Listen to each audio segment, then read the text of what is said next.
चांगल्यात चांगलं छान चवदार खराब झाले का आणलेच आणि आता कसं काय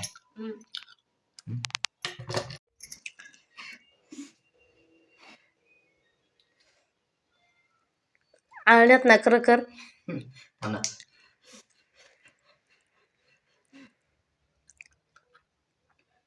एक नंबर आहे नाही ना आळणीच झाल्या आता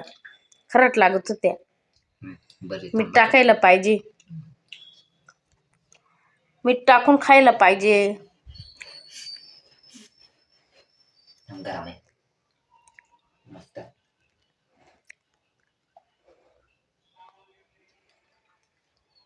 वानवळा आहे ना असा असला पाहिजे वानवळा फुकटचा वानवळा किती खायचा का वानवळा खायला म्हणजे येताना लोक फुकट खायला अजून आणलं पाहिजे लोकांनी म्हणजे रोज शिजून खात जावं अशा विकत घ्यायच्या मग त्यांनी बार राहत्या अशा खायला म्हणजे फुकटच्या कवळ्या राहतात का